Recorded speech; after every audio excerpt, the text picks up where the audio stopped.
Welcome everyone. Today we're going to be talking about my own swim career. So first let's talk about why. So the reason why I want to talk to you about this is I'm not I'm not like very fast. I'm decently fast, but not very fast. I'm not top in even here in club swimming. I've probably been more towards the bottom in a lot of my during a lot of my career. But I just want to educate you about college club swimming in general and how because swimming is a lifelong sport.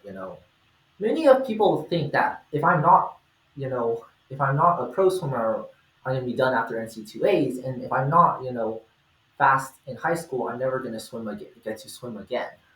But that's just completely false.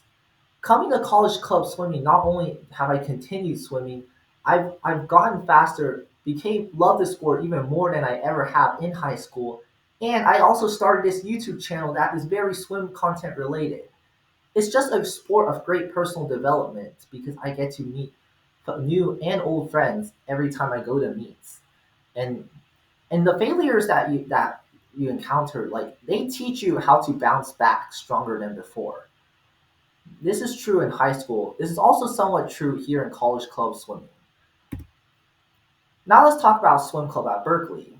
There's just a variety of ability levels and commitments. You got some people who are just very chill, and then you've also got very competitive swimmers who could honestly swim at a lot of D1 colleges, like especially a lot of the club leadership, because typically being on leadership means you really want to help people, and usually it's not like a requirement, but typically if you want to help people, you're probably likely pretty good at the sport. Or and there's just so many social opportunities like club retreats. Basically, just go to your swim meets are essential retreats. The cost of participating is just a fraction of USA swimming costs. Remember how you had to pay 400 bucks a month for just for month in addition to all these volunteering requirements. Yeah, there's just so much commitment you have to put in back then. And now it's like you're only paying like 75 bucks for an entire semester. And most importantly, it's just the people. Everyone who joins swim club just genuinely loves the sport because otherwise why would you join? And people there all are continuing to set personal bests. Yeah, even though we're in college, we're not training under a coach. We're going on under our own will, and we're setting personal bests year after year. Even yeah, and there's just so much support from like the older swimmers. Like they help the younger swimmers develop technique, myself included. And there's just so much they do for us all these logistics, all these car rentals, and that good stuff. Now let's go talk about this my story. So coming into ninth grade, right, for some reason, our team ended up moving all high schoolers up to the senior group, which they were supposed to split into three groups, but apparently they didn't split it up into different ability levels. So I ended up getting stuck with like really fast swimmers. And during that time, it was just an absolutely miserable experience. Like I was doing sets that were just way too hard for my own ability level, and such sets weren't even getting me fast. Were barely even getting me faster. Like my freshman year, I was barely under a minute for a one free, which sounds fast, but like a lot of time, but like for one free, if you want to be fast, even for freshman year, you want to be like 54 or something, 54, 55, probably even a 53, and they were just going in so much on the yardage that I was just going to meet absolutely tired and getting destroyed by rec swimmers.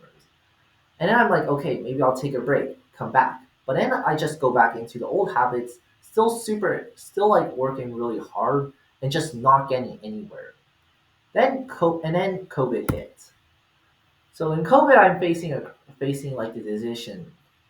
What do I do? Like, why am I still this slow training all these yards? And I'm realizing, okay, maybe I need to approach this sport a little differently. I remember recalling one of the meetings. Like the head coach, I was just talking about why am I still not getting faster? Like the head coach himself literally told me, he was like, okay, one thing for you to think about. Do you remember what your coach says when it comes to technique work? And I was like, yeah, that was the real issue. Like the thing about swimming is that yes, you do have to work hard, but more importantly, you have to make sure you're swimming with good technique. For example, when you're doing a freestyle pull, you don't want to pull like and you want to pull straight back so that you're catching water and not pulling like this because that's inefficient. And if you're inefficient, you swim slow. Yes, endurance is necessary, but you also need good technique so that you move through it efficiently because a lot of swim events are not distance events. The other thing was I had to relearn, and that's especially true when it comes to to butterfly. Yes, it was my best stroke, but there were significant problems. For example, me, lifting my head up too high, and I just had to tell myself to not rush breakouts. So throughout those months, I just told myself, hey, don't worry about tech about like aerobic free sets. Like forget about that stuff. Just make sure you're swimming every lap with intent. Follow that advice. Start off with like a kind of an okay meet with these times, but by the end, despite like absolutely pouring rain, I ended up just absolutely shattering times with a 58 one fly and a 53 one free. I would improve a little bit over the next year and a half, I wouldn't get anywhere. But I wouldn't get anywhere near what was fast enough for NC2As. And given that that club is so oriented towards like making you an NC to a recruited athlete, if I wasn't there, I was like, what should I do? And as a result, I just kind of lost motivation, missed out on sections, and just felt like swimming was over. So what to do next? All this training hasn't worked. I don't know if I should continue pursuing this sport. And I'm like, swimming is not for me. And all these just negative thoughts in my mind.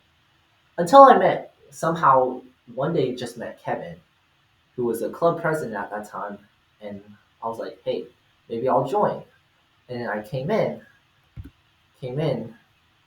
and swam with the club.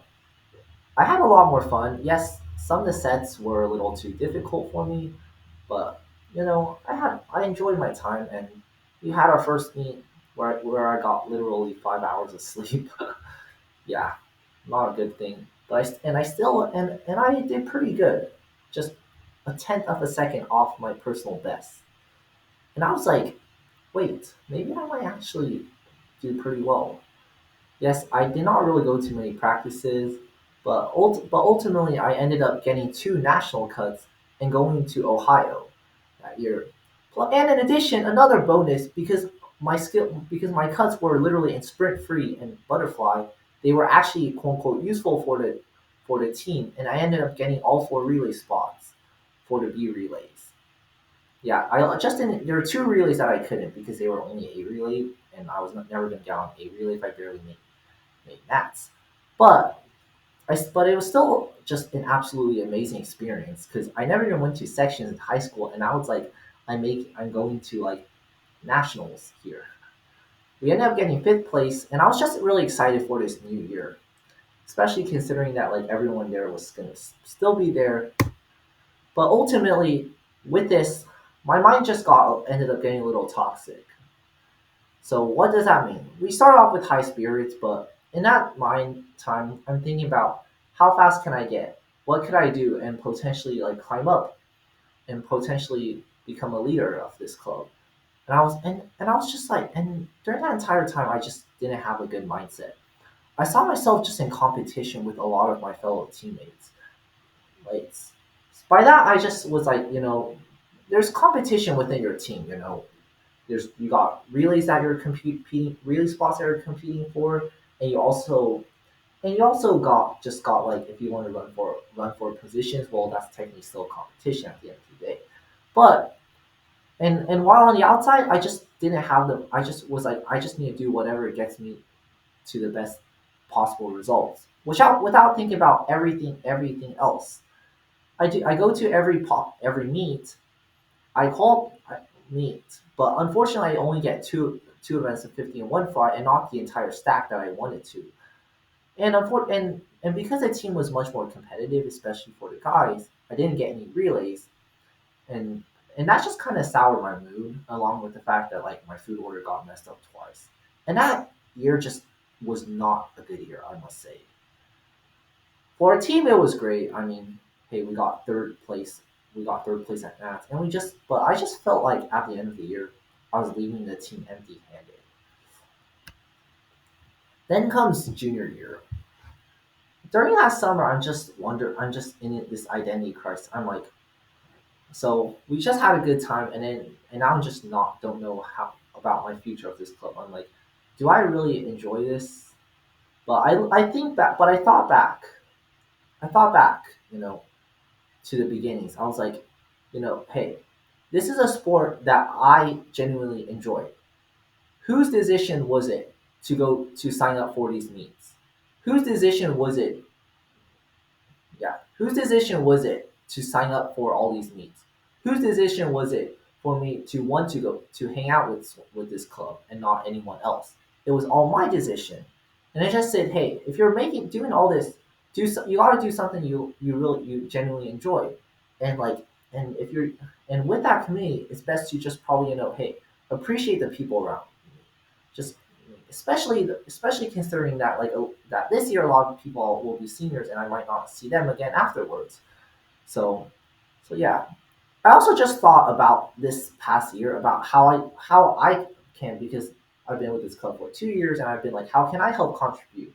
Unfortunately, if you yeah, and I'm like, even if I don't get elected to club leadership, that doesn't mean I can't help with the team. And how do I help with the team? Yeah, maybe I can start this YouTube channel to promote this team online, promote my experiences and show that swimming, college club swimming, is still a great place for high schoolers to go afterwards if they love the sport. You know. So I started this YouTube channel, which is something I'm in the process of adding more videos, and I just start coming to terms with myself. Hey, hey, maybe I'm actually not exactly a sprinter, actually. Because if you look at my stroke, I actually don't exactly have a very 50 like stroke. My best event is actually the one fly, not the 50. And my technique, and I just thought, hey, maybe let's just swim, not worry about the time. Unfortunately, this does get me a weak start to this season without maths cuts the entire fall semester. But my technique is just a lot better. It feels a lot better, and it's present when I swim the two fly, and I still end up going a PB. And speaking of PBs, I ended up resetting all my PBs from high school in the butterfly events this year. And I hope to perhaps improve a lot more, especially in the 200 fly. So that's kind of my career from high school to now. Soon we'll have nationals, and then I'll probably have to talk about how what our team what's up with our team, and like potential, maybe potentially just on the side make some funny predictions. And yeah, that's kind of it for the talk. Hopefully you enjoyed watching this and you learned something fun. Thanks for watching, and see you next time.